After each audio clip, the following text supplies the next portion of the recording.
Hello friends, welcome back to my YouTube channel. Today again we are going to भद्रगढ़ी धाम कमलेश्वर महादेव, जहां हो रहा है शिव महापुराण और साथ में 1.25 करोड़ शिवलिंग पूजन। जी हां, ठीक सुना आपने, 1.25 करोड़ शिवलिंग की पूजा हो रही है। और इस कार्य का आयोजन कर रहे हैं श्रीमान राहुल अरोरा जी। और हम माननीय अरोरा जी का बहुत धन्यवाद अदा करते हैं। वे हमारे बेताल घाट क्षेत्र में बहुत सारे धार्मिक कार्य और सामाजिक कार्य करते आ रहे हैं।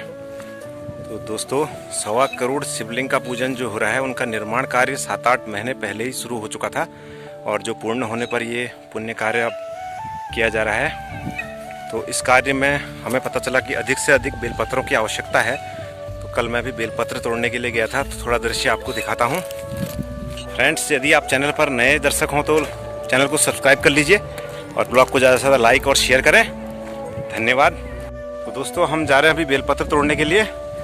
भद्रगढ़ी धाम में चल रहे शिव महापुराण और 1.25 करोड़ शिवलिंग पूजन में बेलपत्रों की बहुत आवश्यकता है। तो इसलिए हम जा रहे हैं अभी बेलपत्र तोड़ने के लिए जंगल में। हमने तोड़ लिए हैं बेलपत्र।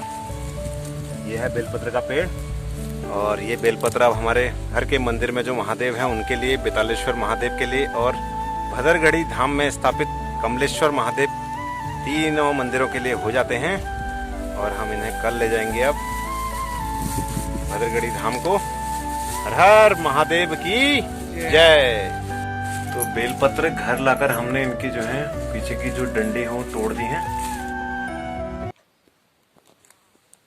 इसको इस तरह तोड़ना होता है डंडी को, तभी चढ़ाई जाती है भगवान शंकर जी को। तो दोस्तों, बेलपत्रों की व्यवस्था हमारी हो गई है और अब हम चलते हैं और आगे का सीन दिखाते हैं आपको। जय हो कालिका माता की जय। यह है पटोड़ी कालिका माता का मंदिर।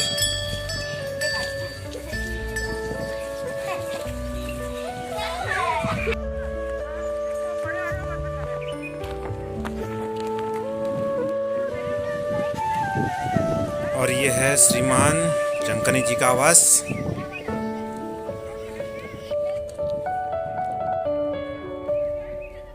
और यह है श्रीमान शर्मा जी का आवास। दोस्तों, परसों हम गए थे इस रास्ते से और आज जाएंगे हम इस रास्ते से अजकुलू के रास्ते।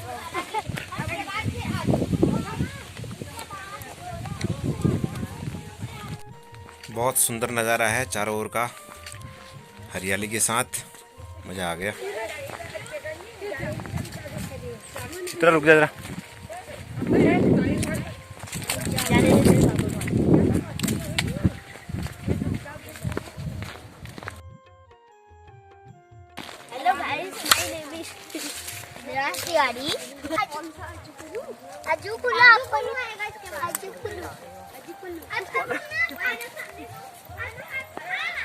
ओए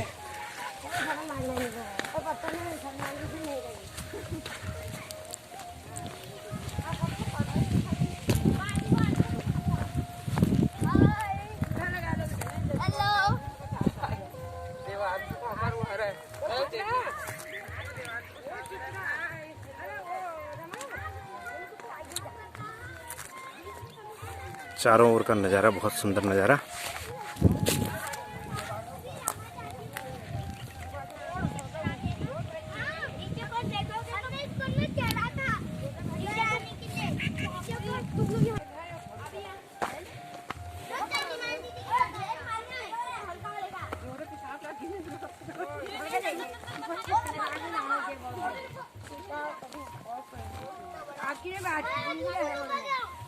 बहुत खतरनाक घुमावदार रास्ता है और नीचे है अजकुलू गांव।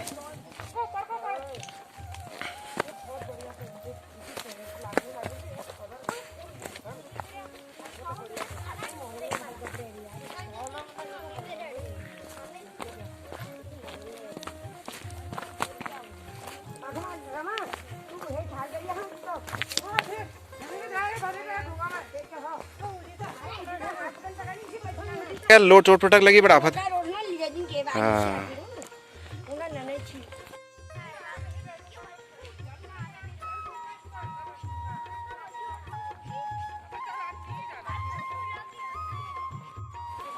और नीचे है अजकुलू गांव।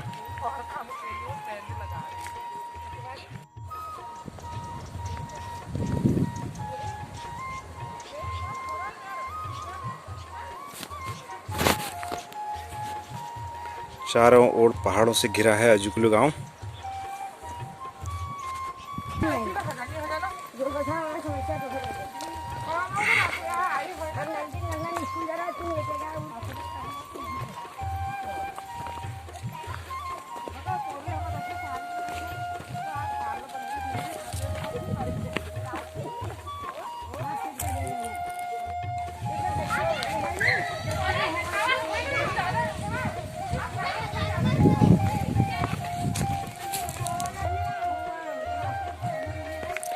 तो हम पहुंच चुके हैं, तो पहाड़ी का रास्ता उतर के हम पहुंच चुके हैं अजुकुलु गांव पर।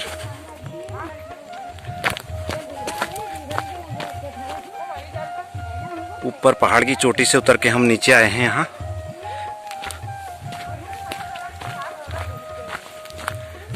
और यह अजुकुलु गांव का थोड़ा सा नज़ारा दिखाता हूँ आपको। यहाँ पर 2-4 घर दिखाई दे रहे हैं बाहर बाहर के।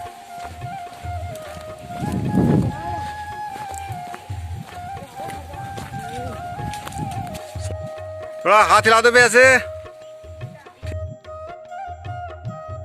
श्रीमान हरीश उप्रेती जी का घर है यहाँ पर, और उप्रेती जरा जल्दी आइए वहाँ पर। और यह अजुकुलु में पानी की नहर, स्वच्छ पानी।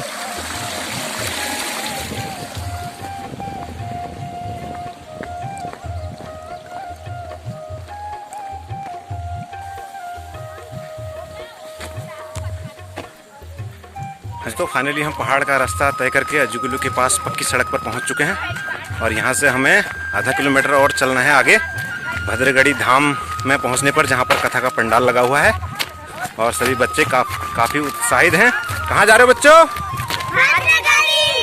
कुछ इस तरह पहाड़ों के बीच में बना हुआ भद्रगढ़ी धाम, चारों ओर से पहाड़ों से घिरा हुआ है। और दूर कहीं हमें दिखाई देने लग गया है भद्रगढ़ी धाम में गौशाले की छत की टीन जो है दिखाई दे रही है दूर। कुछ इस तरह नज़ारा है चारों ओर पहाड़ों का।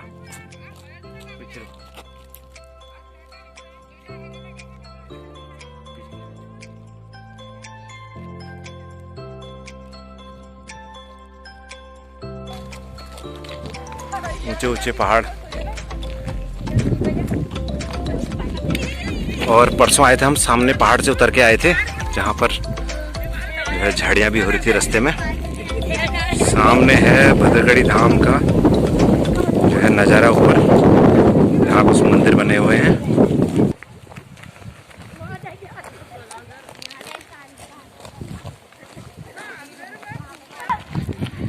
ये है दूसरा रास्ता जो इस सड़क पर मिलता है, और परसों हम इसी रास्ते से आए थे।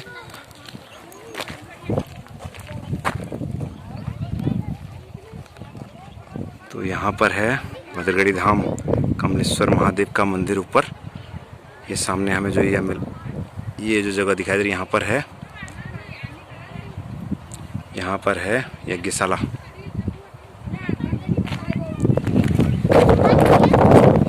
पहुँचने वाले हम, भद्रगढ़ी धाम का गौशाला है, दिखा गया है।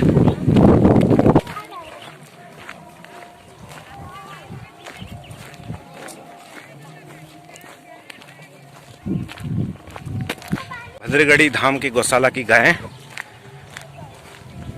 गौ माता की जय हो। अरे हमारे का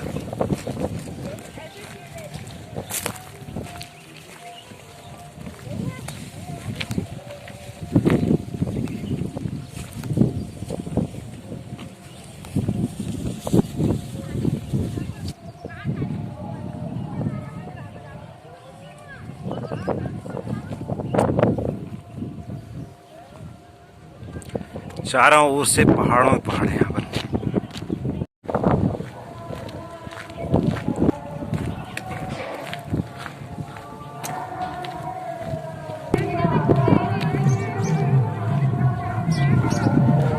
फाइनली हम पहुंच चुके हैं कथा पंडाल के समीप।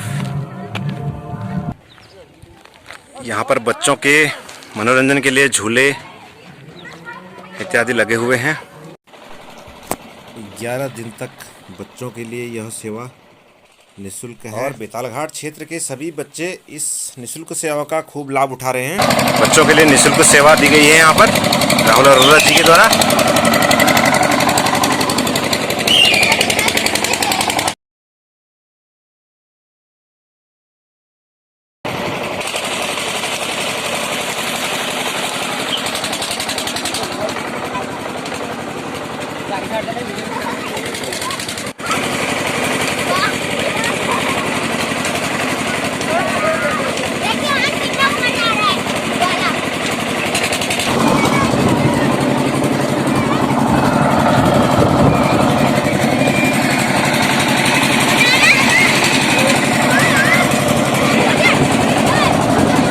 हेलो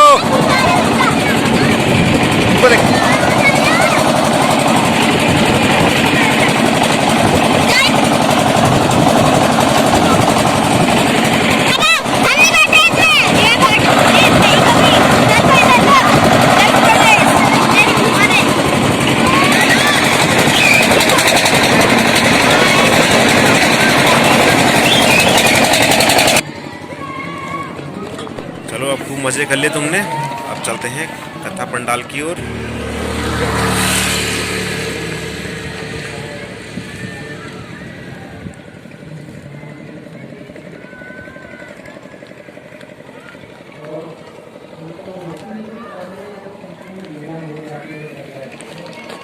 है कथा पंडाल।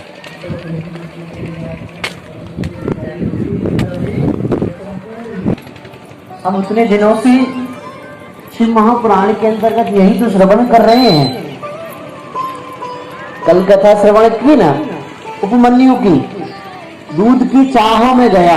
अब बेचारा नन्हा सा बालक,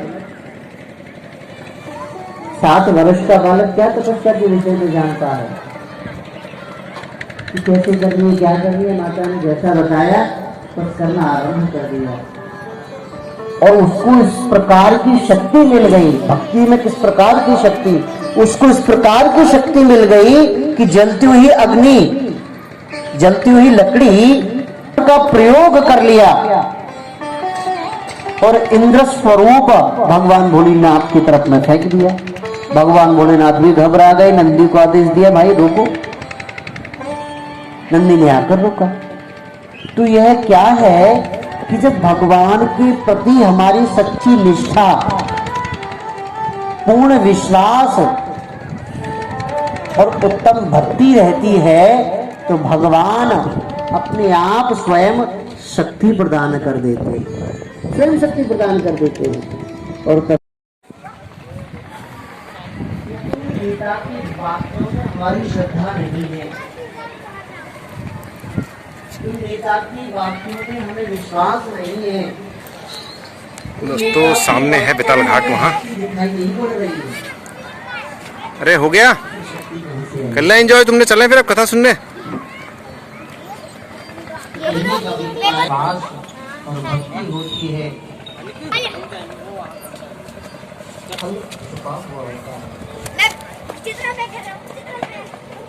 विश्वास हम करें तो पत्थर में भी भगवान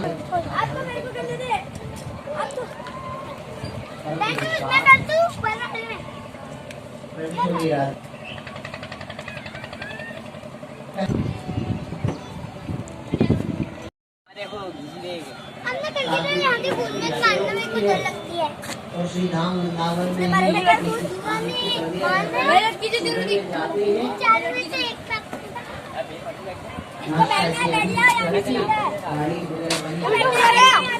चित्रा डर लग रही है क्या?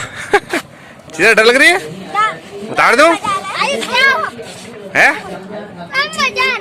उतार दूं तेरे को? करने से व्यक्ति समस्त पापों से मुक्त हो जाया करता है। वैद्यनाथ धाम जिसकी जिस प्रकार की कामना से वो वहां पूजन करता है, उसकी उसी प्रकार की कामनाओं की पूर्ति हो जाती है। नागेश्वर जिनकी कुंडली में काल सर्फ दोष हो, वह भैया जाकर वहां पूजन करें। तो उनका वह दोष समाप्त हो जाया करता है। रामेश्वर जो सेतु बंध में है, पृथ्वी लोक पर रामेश्वरम की महिमा बड़ी ही अद्भुत और असीम कही गई है। इस शिवलिंग का दर्शन करने मात्र से भगवान श्री राम और भगवान भोलेनाथ दोनों का ही दर्शन करने का लाभ प्राप्त होता है, ऐसा बताया करते हैं। और सज्जनों, भोमेश्वर, इनका पूजन करने से मुक्ति प्राप्त होती है, ऐसा वर्णन आता है। यह द्वादश ज्योतिर्लिंग के उपरांत कौन से दिशा में कौन से विशेष शिवलिंग प्रसिद्ध शिवलिंग हैं, उनका भी वर्णन हम श्रवण करना चाहते हैं। उनका भी वर्णन हम श्रवण करना चाहते हैं। तब तो ये प्रसिद्ध शिवलिंग है जो हमारे श्री धाम ब्रज में प्रसिद्ध हैं। वे कौन कौन से हैं? गोपेश्वर, रंगेश्वर, वामेश्वर, नागेश्वर, कामेश्वर और सज्जनों विमलेश्वर। ये है हमारे ब्रज के प्रसिद्ध हैं भैया।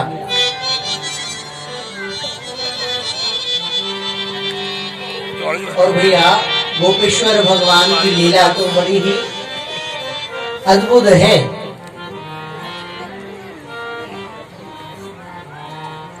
जब भगवान ने महाराज किया सज्जनों, उस महाराज में समस्त ब्रज गोपियों को बुलाया गया। उस महाराज में हमारी पार्वती जी भी सखी रूप में बनकर चलने लगी। तो अचानक भगवान भोलेनाथ ने देखा कि आज सुबह से देख रहा हूं मैं, पार्वती को बड़ी सज नजर रही है। क्या बात है? पूछना चाहिए या पूछूं नहीं पूछूं? क्योंकि स्त्रियों का स्वभाव बड़ा विचित्र होता है सज्जनों। पूछा जाए किसी ढंग से और जवाब किसी ढंग में कभी कभी मिल जाता है। तो भगवान भोलेनाथ ने सोचा कि पूछना चाहिए नहीं पूछना चाहिए, क्योंकि ऐसा नित्य का यह श्रृंगार मुझे लग नहीं रहा। आज कुछ विशेष है और कहीं जाने की तैयारी लग रही है, ऐसा कुछ लग रहा है, परंतु मुझे बताया नहीं। यह मुझे बहुत बुरा लग रहा है। कारण क्या है? अब तो भैया एक दिन सज रहे हैं हमारी पार्वती जी, तो भगवान भोलेनाथ कहने लगे कि कहाँ के लिए आप सज रहे हो? कहा कि देखो शरद पूर्णिमा आ रही है और समस्त ब्रजगोपियों के साथ में भगवान श्री कृष्णचंद्र महाराज लीला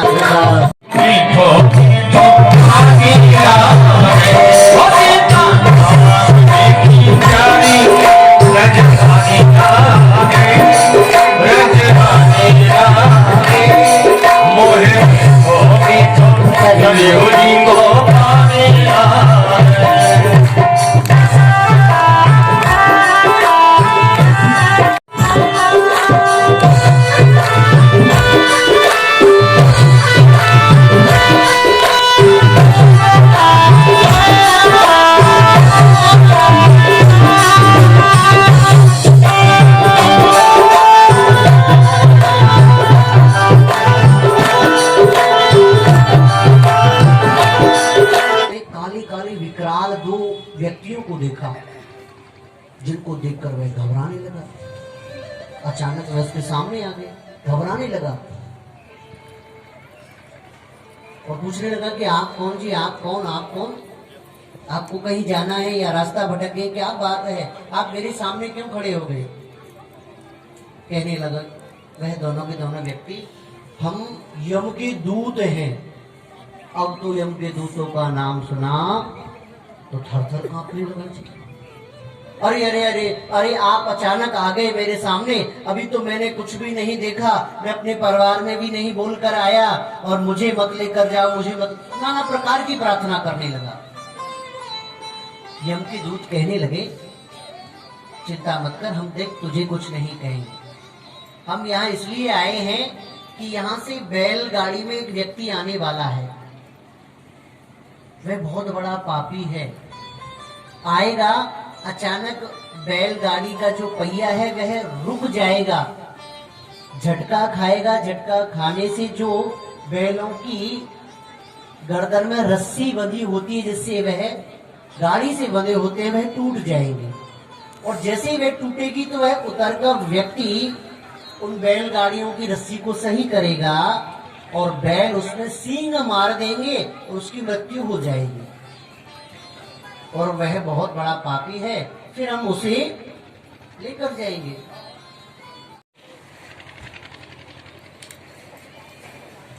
प्रेम सुने राधे राधे।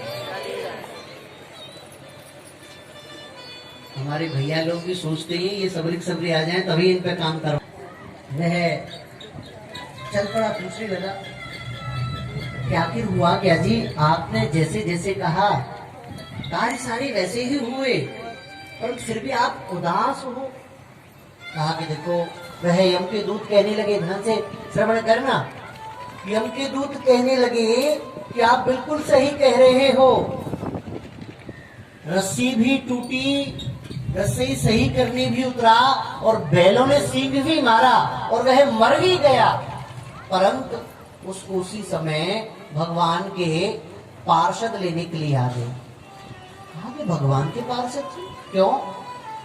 क्योंकि जब वह दूर जाकर गिरा है तो जिस पौधे पर वह जाकर गिरा वह पौधा तुलसी का था, और उस तुलसी दल में से जो पौधे के ऊपर उसकी रज लग रही थी, गिरते ही खैर उसकी रज, तुलसी से स्पर्श रज उसके मुख में चली गई और उसका उद्धार हो गया। ज्यादा एकत्रित हो जाते हैं तो पाप के फलस्वरूप हमें ताप मिलते हैं जी।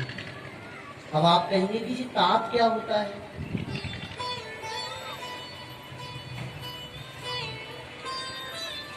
देखो भैया, जब हमारे पाप ज्यादा हो जाते हैं एकत्रित, उनके फलस्वरूप ताप क्या होता है? ताप यह समझ लीजिए कि हम कोई कार्य करने के लिए जा रहे हैं परंतु कार्य में मन नहीं लग रहा, हमारे जरा सी बात हो जाने पर चिड़चिड़ा स्वभाव हो जाता है, हम मेहनत बहुत कर रहे हैं परंतु काम में हमारा बिल्कुल रत्ती भर भी दिमाग काम नहीं कर रहा है, यह ताप है जी। और एक बात आपसे कहूं, थोड़ी बहुत पूजा पाठ करने से व्यक्ति के पाप तो समाप्त हो जाते हैं, पर ताप जो होते हैं वह सहज में समाप्त नहीं होते हैं।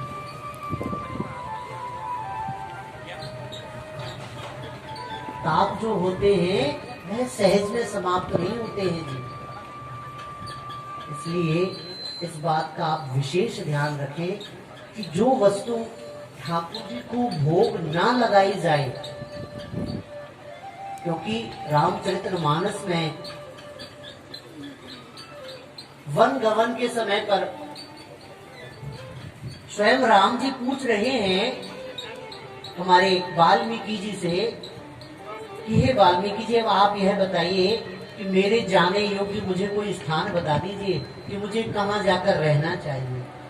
वाल्मीकि जी कहने लगे कि हे राम जी, आप तो सर्वत्र विद्यमान होते हैं, मैं आपको क्या बता सकता हूँ, परंतु आप मुझसे कुछ पूछ रहे हैं तो मैं थोड़ा सा आपको बता दूं। कहने लगे कि तुम ही निवेदित भोजन करई। हे भगवान, जो तुमको निवेदित करके भोजन करता है, ध्यान से श्रवण करना, जो तुमको भोग लगाकर स्वयं पाता है, जो पहले तुमको अर्पण करके वस्त्र इत्यादि आभूषण पहले तुम्हें अर्पण करके जब स्वयं आप धारण करता है कि हे भगवान श्री राम, आप उसके घर में माता जानकी जी के सहित सदा सर्वदा वहां वास करते रहे। तो महीने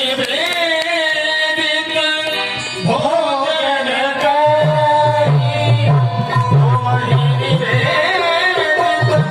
भोजन करी, प्रभु प्रसाद भूषण करी, प्रभु प्रसाद भूषण करी।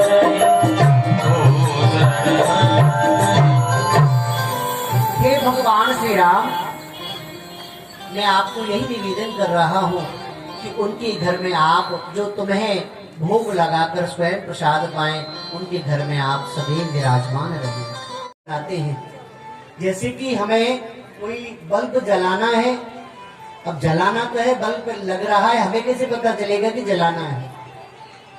तो कोई हमें बताएगा कि भाई यहाँ इसका स्विच है, इसको आप दबाएंगे तो बल्ब जल जाएगा। तो भैया ठाकुर जी की भक्ति रूपी बल्ब जलाने का काम हमारे श्रीमान राहुल जी का है। ठाकुर जी इनको वह इस प्रकार की शक्ति भक्ति दे, सबके हृदय में मन मंदिर में यह कर रहे हैं, और ठाकुर जी सदैव इनके हृदय में वह तेज पुंज विराजमान करें। कर आप लोगों से सेवा लेनी और ठाकुर जी का नाम स्मरण करके आपके हृदय में भी वह भगवान की भक्ति का जागृत हो जाए। बस यही मन में भावना कहा हूँ।